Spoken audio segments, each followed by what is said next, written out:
Hello. I'm a little bit early. Gracie is having a little barking attack. It's raining here. I think, either a condensation happening in my trailer or a leak, water leak. We've had a lot of rain lately, so it could be a leak. That's what happens in houses in rainy places sometimes. So, hello, and would love to know who's here. Oh, somebody was here, and now they're gone. Um, I'm Dr. Rosie Kuhn, and I'm a little bit nervous about today. This week, I've been talking about narcissism, not this week, but this whole month so far of November 2021, I've been talking about narcissism and how it's not just one group of people who have a personality disorder or are highly egotistical and focused on self-importance. It's a whole spectrum of people. Well, there's a spectrum, I'll say, of narcissism, and most of us are on it to some degree. And the way that I've been talking about it is that we all want a sense of self-importance. We all want to know that we're valued. We all want to have the experience of being valued. And primarily, we look to others to get that sense of self-importance. And so sometimes we use other people to feel self-important. We might use people by bullying them or for taking advantage and using them to up level ourselves in our sense of power and importance. And sometimes we use power, or we use a sense of altruism, or being generous, or charitable, or the other end would be codependency, where we've got someone who's um, uh, more of a, they're using substances, they're using debt, they're acting in ways that are my words, I'm just a little nervous, and I just found the leak, so I'm just a little bit not quite as present as I usually am. But there are people who are more takers, we'll say, and they use people, they use things, they use substances, they use debting, they use shopping, they use all kinds of things to get that sense of self-importance, but also to alleviate any restless, irritable discontent, any sense of lack that they might feel. They and all of us want to alleviate that. And so we have different ways of doing that. So the intention of this month is to really look at the spectrum and who each of us are on this spectrum. And in week one, I talked about my own experience of being married and using my husband, in a sense, to get the house, the children, the dog, the stability. I used him for all of that. And I wanted to change him so that he would be more the person that I loved. I loved him, but if he changed, if I could change him, I would love him. He would love me more, and I would be happy. So all of those things are very narcissistic, in the sense that I'm using him to get a bunch of stuff for myself. And we do this all the time. And sometimes we're more subversive. That's still not a nice word, but we're more unconscious about it. And so today I wanted to talk about that part of us that says, oh, I'm not a taker, I'm a giver. And I've been attached to that for a very long time. That sense that if I'm a giver, I can't be a narcissist. If I'm altruistic, I can't be a narcissist. When the fact of the matter is so many times, in so many ways, we use giving and generosity and charity as a way to look good and feel good about ourselves. Now, there's the intrinsic value in giving and being generous. It's just inherent in the process of giving. Is there's this natural receiving that happens. When we're in a state of kindness, something happens within ourselves that feels wonderful and authentic and just true when we're in that state of kindness or generosity. But quite often we use generosity, we use kindness, we use charities to get points or get seen or get tax deductions when really it's not necessarily charitable. It's not an act of charity in a sense of that genuine caring when we are when we're getting something that's not intrinsic, like a tax deduction. So that's what we're talking about, is that distinction between, if I'm an altruistic person, or if I'm in essence, if I am a caretaker of an addict, doesn't matter if the addict is an addict to anxiety or substances, it doesn't matter. But if I'm enabling and I'm trying to help and I'm trying to be helpful, I'm trying to get something. And quite often it's, if I prove that I'm irreplaceable, that person will come to their mind, they'll come to their senses and go, oh my God, she's so awesome. I can't live without her. I better change my ways. And so they change, and there's miracles and all of that. But generally what we're doing is we're addicted to the enabling. The codependency is an addiction in itself. That need to be altruistic is a desire to fill a need so that I feel a sense of importance. I grew up in a family of 9 kids. I was 6th.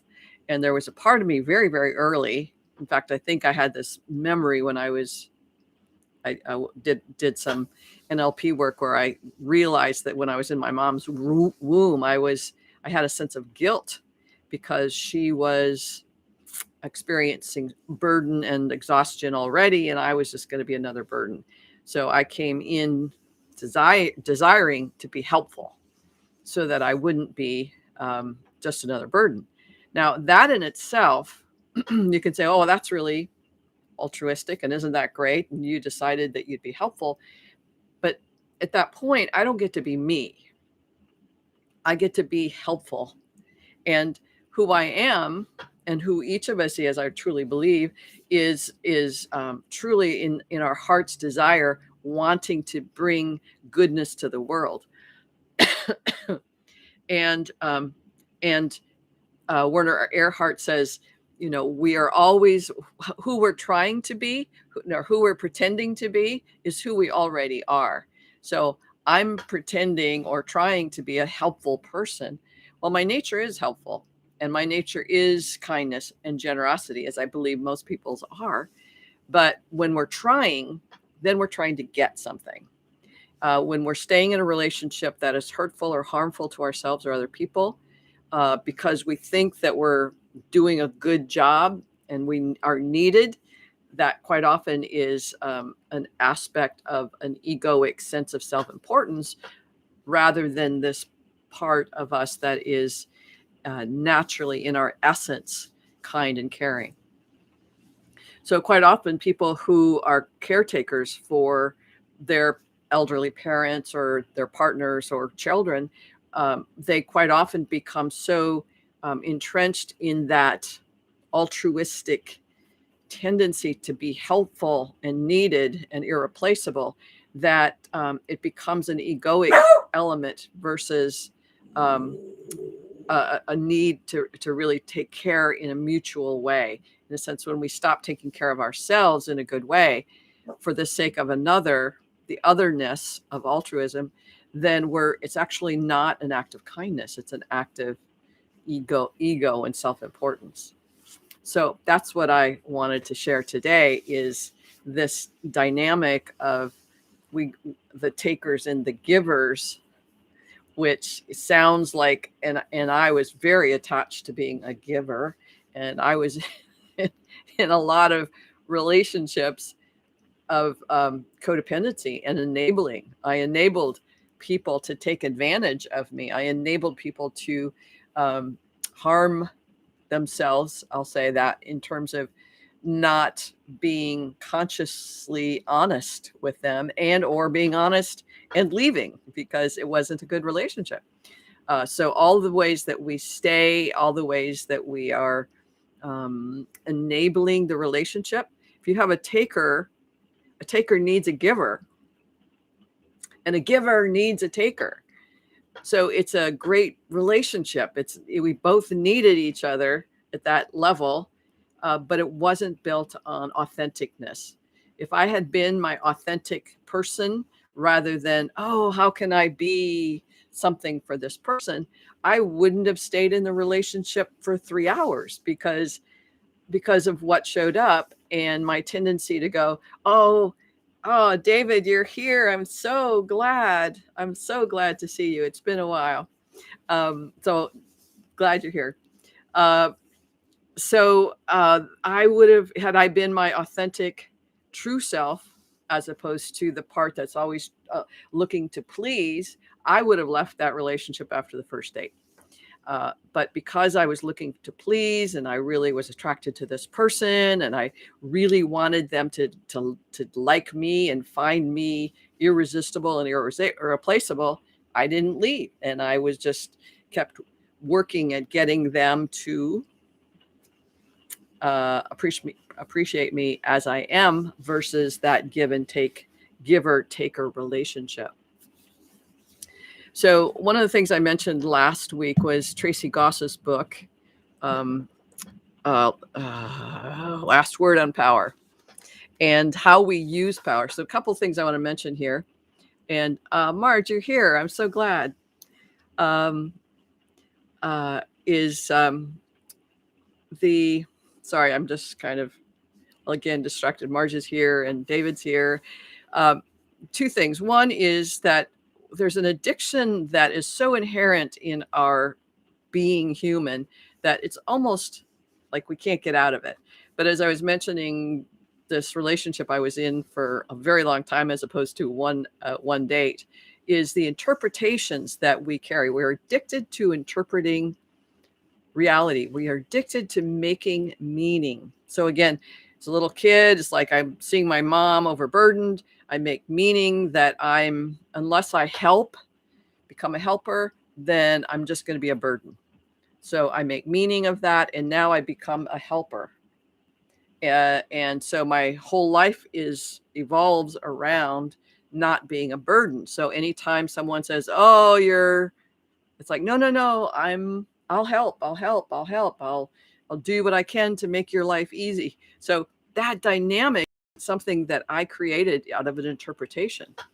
And as long as we're working in interpretations, we don't get to actually have a real relationship with ourselves or the world. We don't have a real relationship, partnership with the people that we love, whether it's our parents, children, partners, even you guys on this live. Is if I'm not real, I can't have a real, authentic relationship with you. I'm coming across as something I'm supposed to do and something I'm supposed to be helpful, as opposed to, this is who I am. This is a way that I get to connect with you and authentically. And I tried when I was creating these videos when I started about a year ago. It's like, where are my notes and what am I supposed to do and what's the pretty picture and all of those things that I should be. And it was like, wait, no, those are all interpretations of what I should be. And it's not. This whole concept of what I'm doing here is to really support and empower you to look at how you be in a way that you think you should be versus who you be truly. And I know, David, I know what you're talking about in that. I mean, I know you know that what I'm talking about. In March, I know that you know what I'm talking about. Tracy Goss, in her book, as I just mentioned, Last Word on Power, she talks about two things. One is the universal human paradigm. So let me find that. Okay, so her human universal paradigm is this. Universal human paradigm. There is a way things should be. And when they are not that way, When they are they, I'm sorry, there is a way things should be. When they are that way, they're right. The world is good when things are the way they should be. When things are not the way they're supposed to be, then there's something wrong with you, me, them, or it. So there's the way that things should be. And when they're that way, everything's right. When they're not that way, something is wrong with you, them, or it.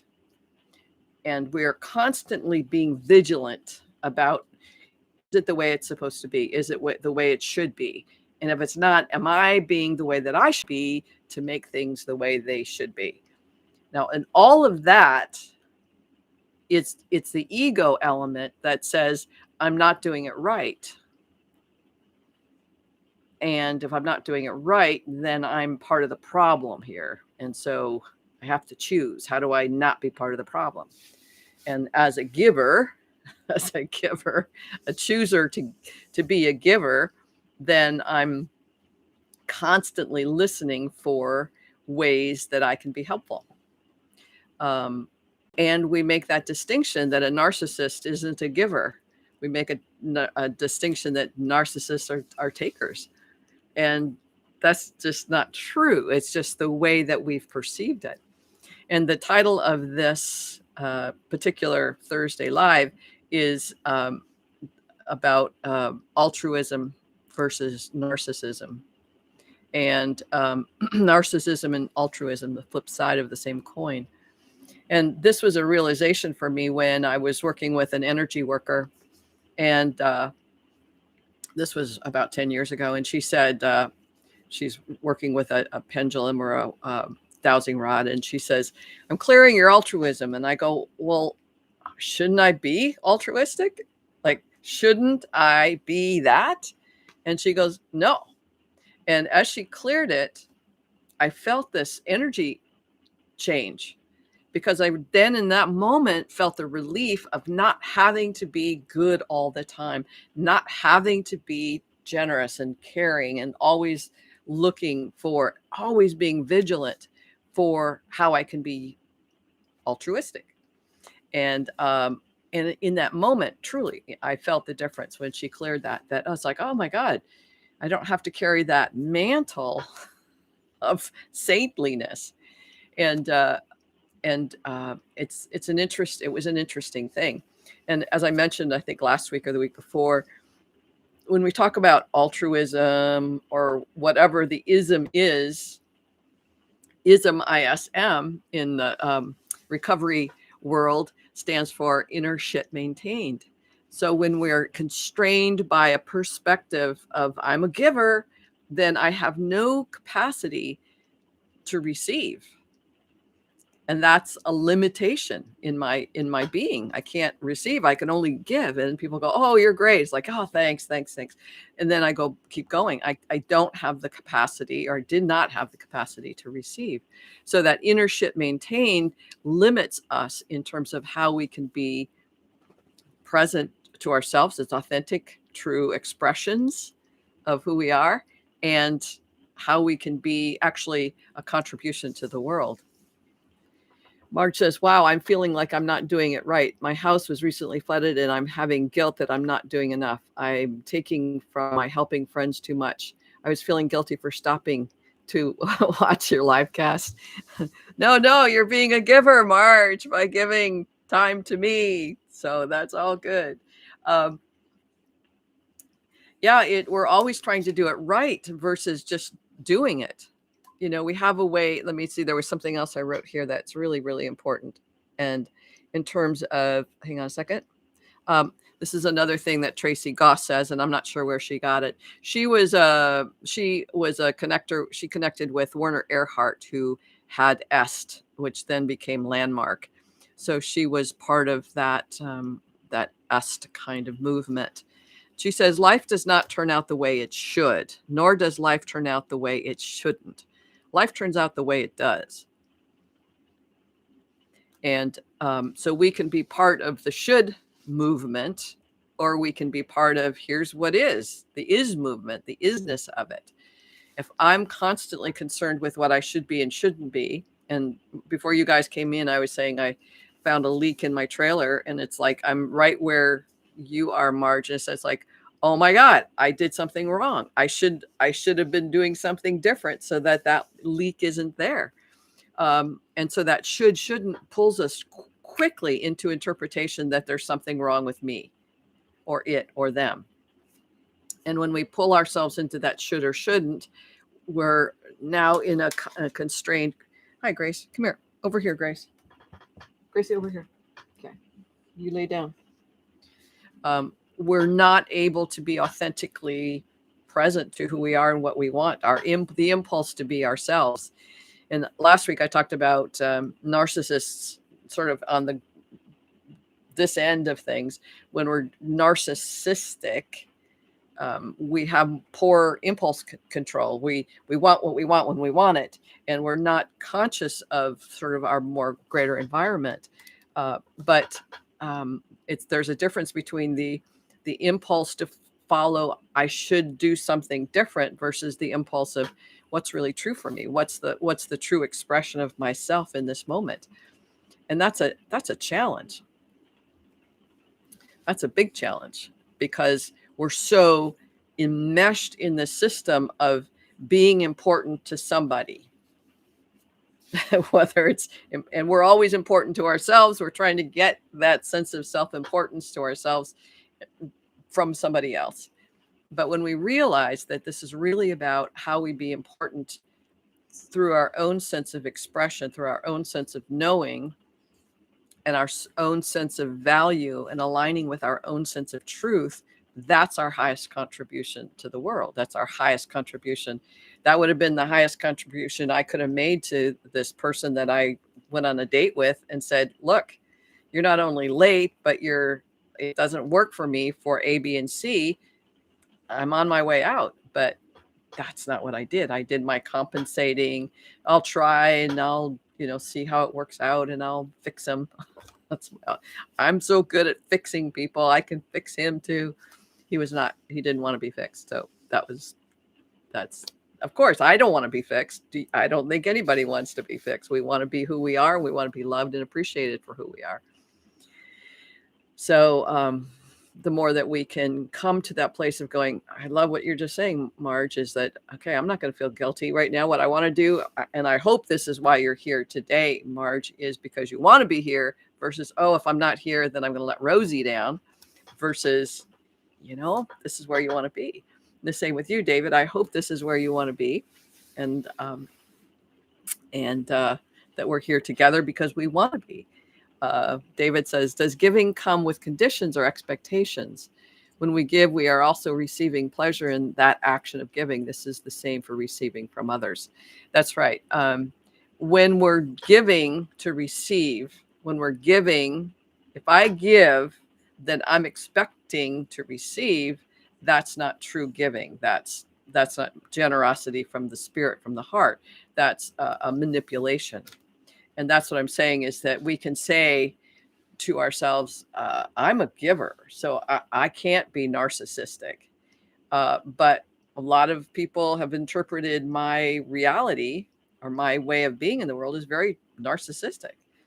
And I can begin now to own that, because I can see that so for instance, as I said, is my mom was burdened with all these kids. So I'm going to become the savior.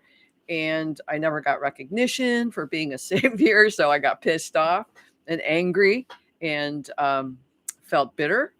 And what's the point? I'm going to go find somebody else who's going to love me, and I'm going to have babies so that they'll love me, and I'll get love from them. And didn't work, because I was just doing the same thing over and over again, expecting people to love me because I was doing the right thing, not just being with people who love me because of who I was. It's a hard cycle to break for people. So yeah, when we're in that inherent, intrinsic truth of generosity, it's awesome to receive and give at the same time.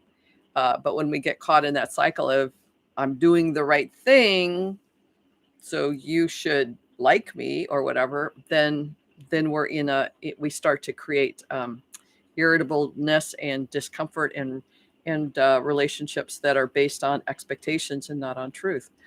Marge lives here on Orcas, and like she said, her house flooded, and it was a terrible, terrible thing to happen.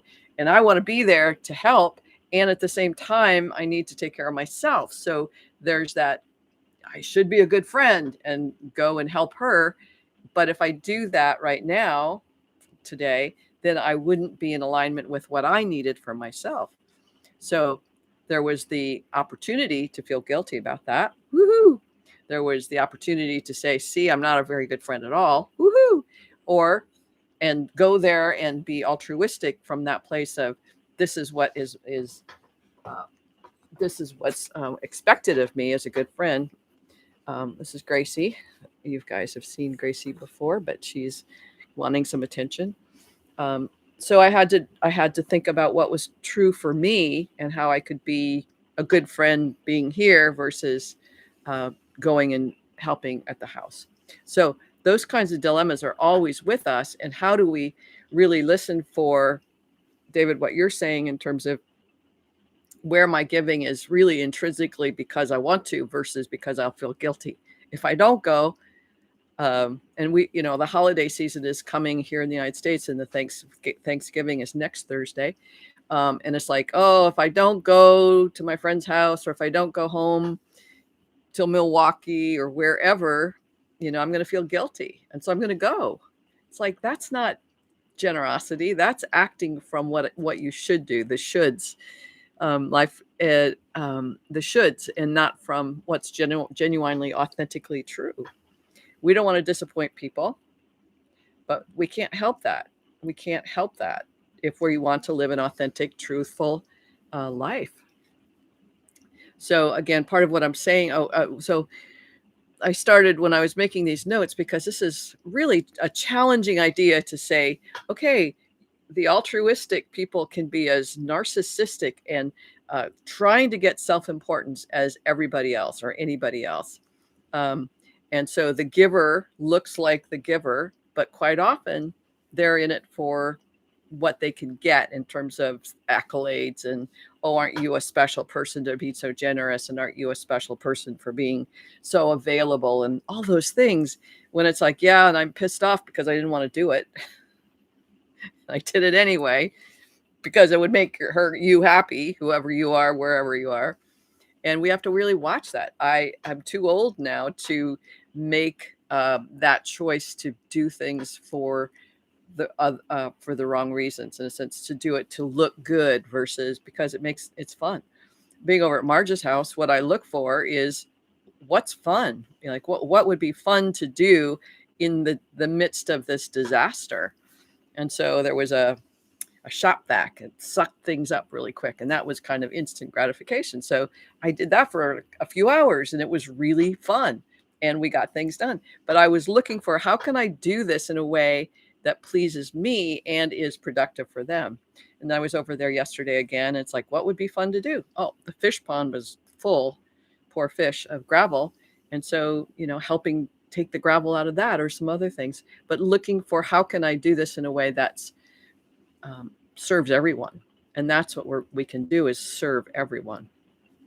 Everybody wins, as David, as you're saying, everybody wins when we're really in that place of grace and generosity of spirit. I love that feeling, and I love the connections that happen when I'm in that state, because people are receiving, I'm receiving, and that's that place of grace, I think, that's so awesome.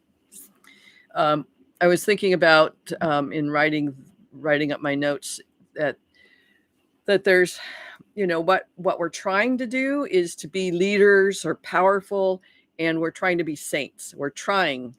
And again, in the recovery world, trying is lying, because it's not an authentic place where we are generosity. We are contributing in a way that's beyond what we think of as normal. We're contributing from our heart's desire, not from an ego desire to get something. And so whether it's power through leadership, in a sense, or being at the top financially, prestige, monetarily, all of those different ways, or being at the top spiritually, it doesn't matter. There's that sense of ego and control versus the truth of that. The movie, it just reminded me of the movie, The Two Popes, is a really good example of that, where one is coming from power and structure, and the other one is coming from the true heart's desire to serve.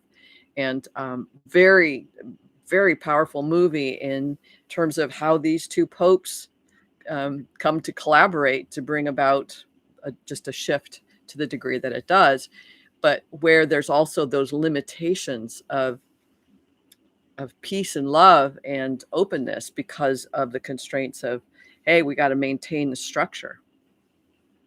So it's not just people, it's organizations, it's religions, it's our banks, it's our doctors, our medical, all of it is this place of power. And do we want power based on the using of people?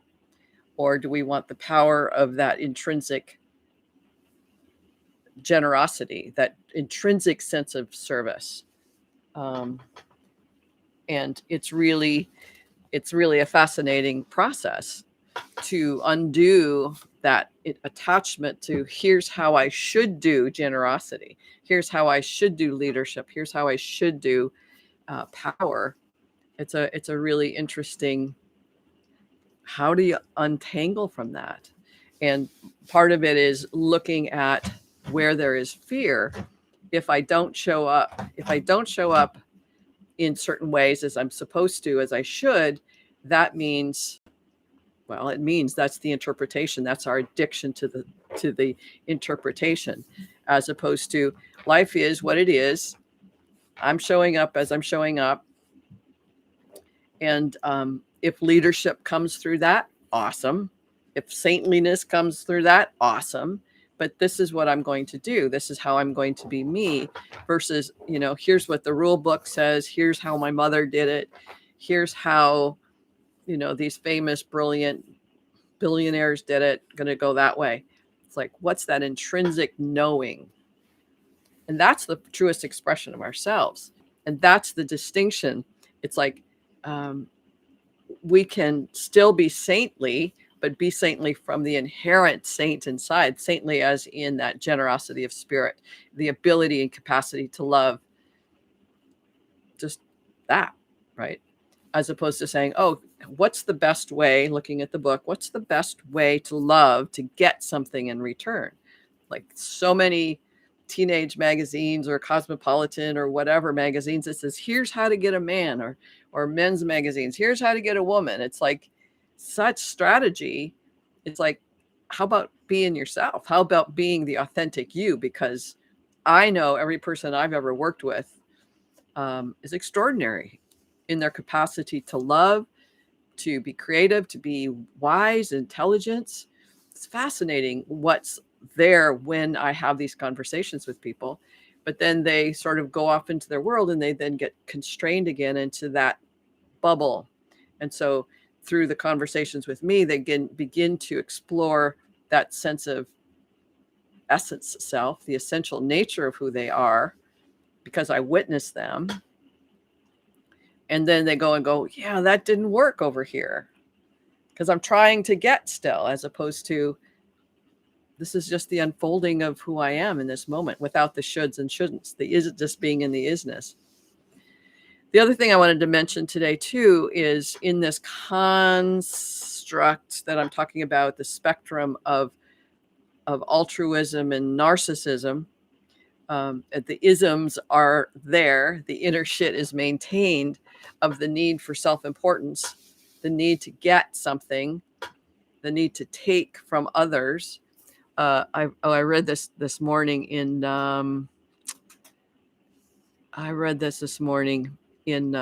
Course in Miracles. I loved it. I won't be able to find it. Oh well. Thanks. Hang on a second. In the Course in Miracles, it says, no one is used for something that he is not. No one is used for something that he is not. So the whole point of the Course in Miracles, or part of the Course, is that we are all divine beings. We are all sacred beings. We're all sacred, divine, holy beings. And what we do is we use people for something other than that, and use people as something other than that. So no one is used for something that he is not. From this perspective, is we're looking at people as less than us, or ways to get ourselves up the level of importance, as opposed to we're all divine, we're all holy, we're all sacred, we all are in this together. And when I see you as that, then I can't take advantage of you. I can't use you. I can't ask of you anything, because I'm just, I'm just here. And if you say, hey, I want to, then that's great. Even the thumbs up thing, thanks you two for doing the thumbs up. But, if I'm saying, hey, I want more viewers, so I need you to, I'm asking something of you beyond the divine. But I can say, hey, if you'd like, and if you're appreciating this or valuing it, please give me a thumbs up. Then it's a mutual, it's like a request versus that I would be using you. If I can get more viewers, that means I would get more something else, and then I would get more something else, and I would get more something else. And there's a part of me that would like that, but I have to push that away and say my highest priority is to be here with you, share my experiences, share perspectives, share ideas, hopefully get you guys to engage in such a way that we have a sense of connection and engagement, and see where it goes. That's, just for the fun of it. Again, fun has become the most important element of what I do in my life. If it's not fun, I'm not going to do it, because just what's the point? Margie, Marge says, I'm here because I want to hear what you have to say, and it's a great chance to put my feet up for an hour. Thank you. Yeah. So that's a good thing, and being clear about that, rather than, I feel guilty if I don't watch. I feel guilty if I do watch, because I'm not doing what I'm supposed to be doing. I'm not doing what I should be doing. If I watch you, Rosie, I'm not doing what I should do as a good friend. If I am, blah, blah, blah. It's like, yeah, no, what is it you want? And anyone who has heard me talk about my coaching practice, there's 4 basic questions. Number 1 is, what do you want? What do you want? And when in the Course in Miracles, it says, what's the kind of day you want? And if you know that kind of day and really, truly committed to that, you can have that kind of day. You just have to watch all those thoughts that say, yeah, but I'll feel guilty, or yeah, but I should be wanting something else. That's not very spiritual to want this, or whatever that is. It's like, what do you want? Yeah, but I should want, it's like, no, it's not what I asked you.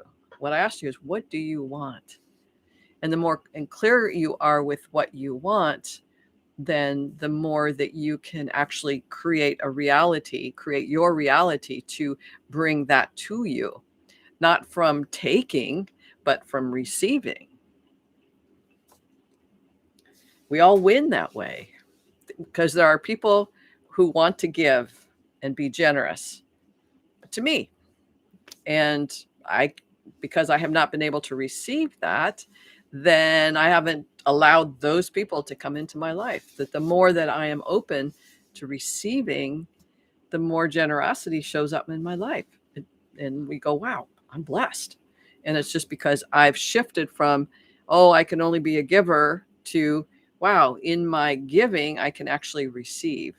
And in my giving, I'm actually allowing other people to give. And that's a thing that's really hard for givers, is, we don't give other people the opportunity to be givers and receivers. So it's an interesting challenge.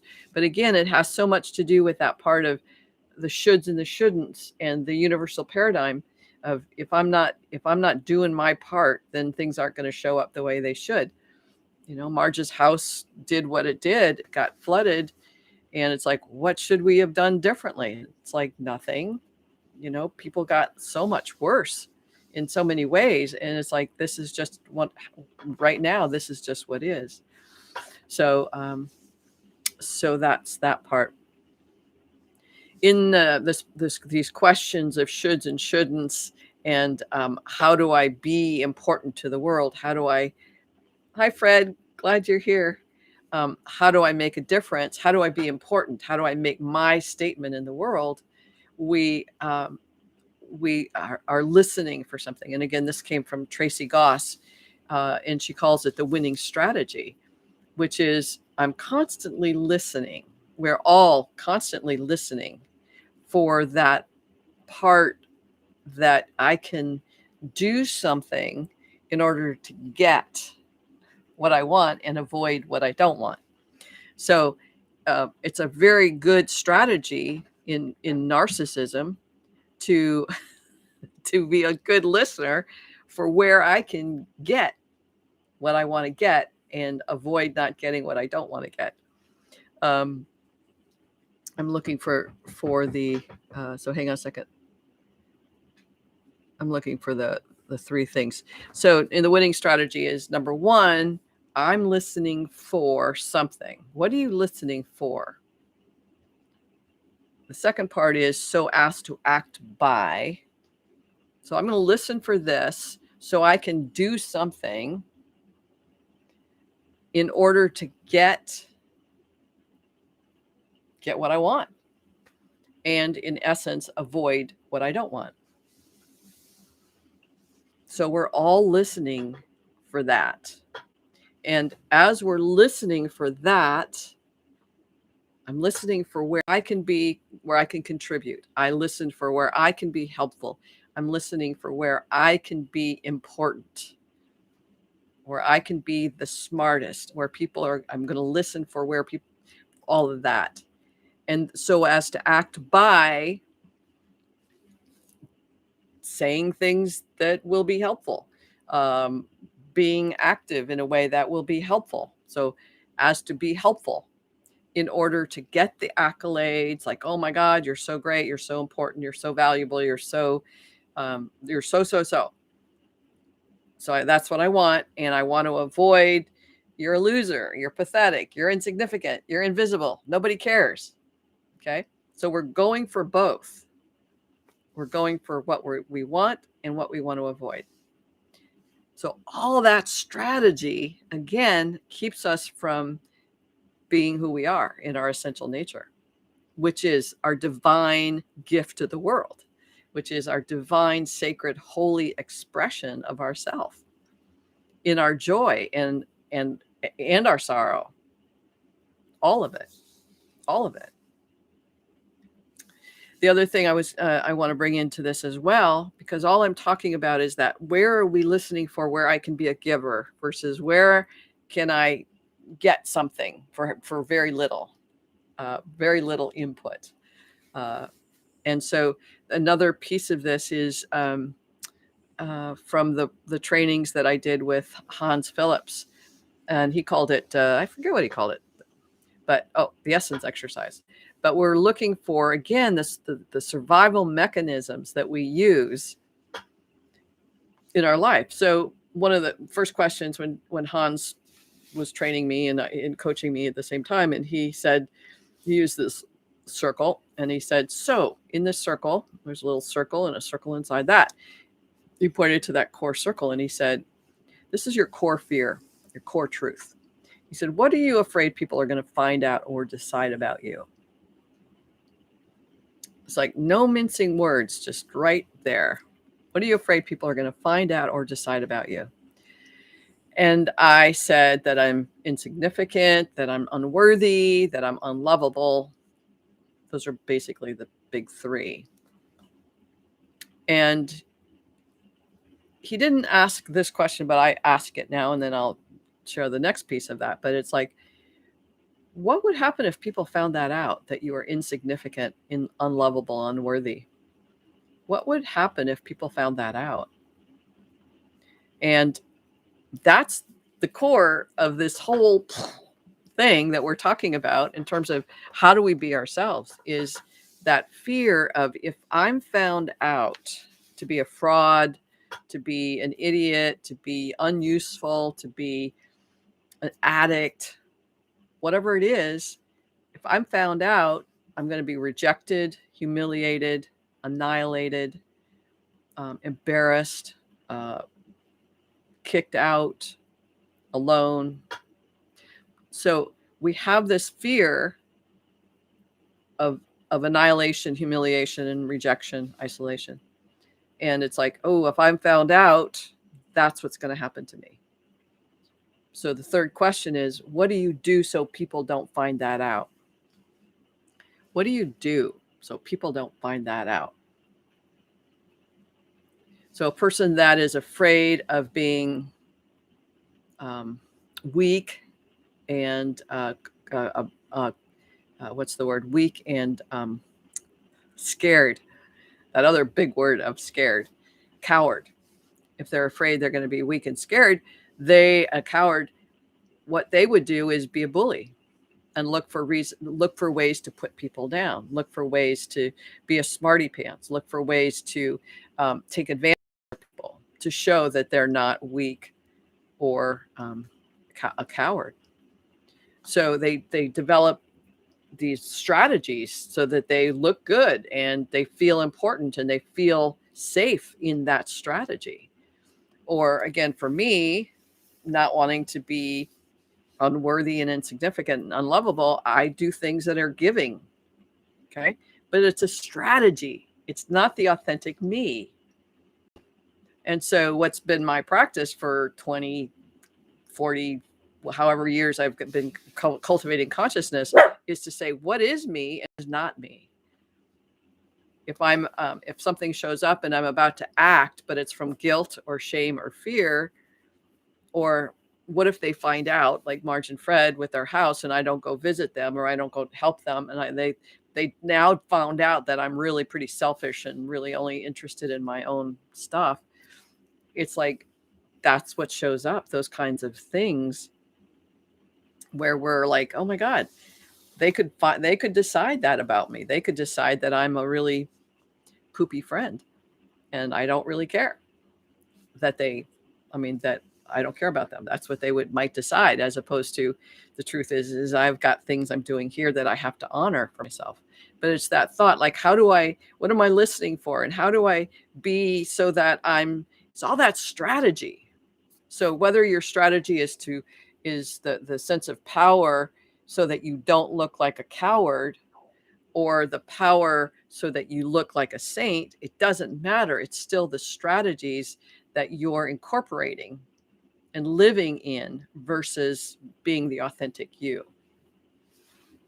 So that's where for me is that challenge is so often in our politics over the last 4 years in the United States, having the particular president we had, who had such a presence of self-importance, just phenomenal.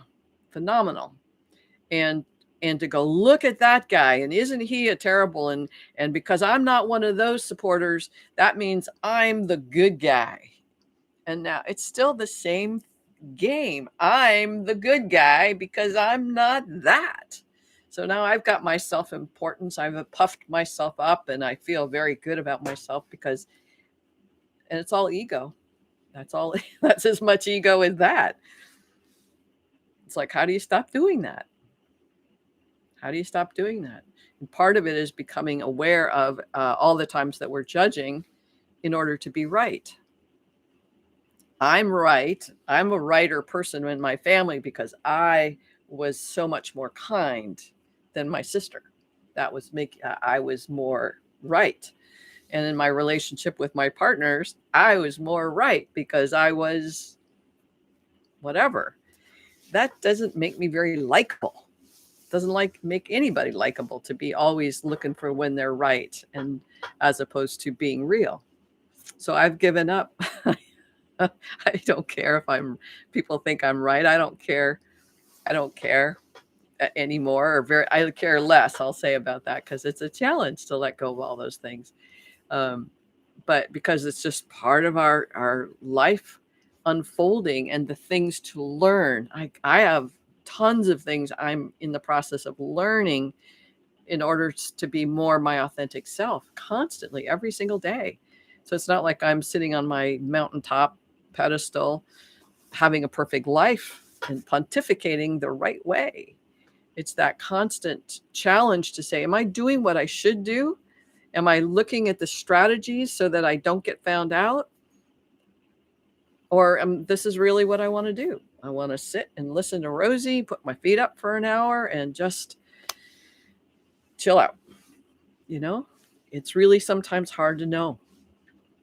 And having authentic experiences from the past is in a sense getting triggered by old things. If I didn't do this, my mother would yell at me, so I don't want that to happen, so I'm going to go. And it's like, yeah, stop.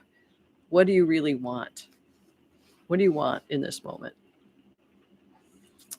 And when you can be authentic with yourself about that want, you're going to be such a better friend, partner, parent, child, sibling, employee, employer, when you know what you want. And it begins to cultivate a culture in your life of truth and authenticity and fullest expression of self, versus having a structure that you're imposing structure upon. A lot of relationships, a lot of marriages have created a culture of constraint of what your partner is allowed to do and say and what you're allowed to do and say. And you've got this world where there's no connection, true connection. There's connection living together, but there's no way to, it's very difficult to undo and unravel those things so that you can actually have authentic expression, which in my experience has been very playful when you're in those relationships that you can be playful in. And if you can't be playful, what's in the way? So playfulness is a high value for me, a quality of being that's important to me, to be playful, even in my work as a coach. But in my writing or in these, I'm much more playful perhaps than other people, because playfulness is really important. And I think we make things serious that can be less hard by just being more playful with it. And that's why, again, at Margin Friends, it's like, what can we do that's fun? It's like, are you kidding? This house is full of water and dirt and ugh. Yeah. And how do we make it fun? How do we make it fun? So any last words from you guys? I think, in just at the end to say, if we, one other thought I had, I look over here, and I've mentioned this before, that in Sufism, and again, ism, they're in Sufi traditions, there's the ism as in innership maintained, but the Sufi tradition, there's something called secret charities. And the idea is that you are doing what you do and don't tell anybody. You do an act of kindness, random acts of kindness, right? And you don't tell anybody. It's very difficult. I'll tell you. It's very difficult not to say, hey, you'll never guess where I spent my afternoon last week. And so Marge is asleep now, Fred says. It's been a long day. But yeah, secret charities, that's a good one. And really listening to yourself in terms of what you want versus what you should do to look good, and to avoid like what you're afraid people will find out or decide about you, to avoid that happening. Just notice that process so that you can get clearer about how you want to be you, and what it's not even so much how you want to be you, but what is you? Who are you? Your essential self. It's just a great practice, and it's a lifelong practice. All right. Anything else? David, are you still here? Don't let your left hand know what your right hand is doing. Charity. Excellent. I like that. I'm going to go over here and be helpful, but don't tell those people over there. That's great. Thank you. All right. Anything else? I think I've gone through my thing. We are all leaders in our hearts. We are all saints in our hearts. We're all people who have this ability and this capacity to be the fullest expression of our divine, sacred, holy self. And the more that we get to know that and really live in that and honor that for ourselves, we can't get that from somebody else. I can say that to you, but you got to own it for yourself. You've got to own it for yourself. And that's really big work. So I think I'll leave you with that, because I could just keep talking forever. All right, you guys. Thanks again. Bye for now. Thanks, David and Fred and Marge, for being here. Talk to you later. Bye-bye.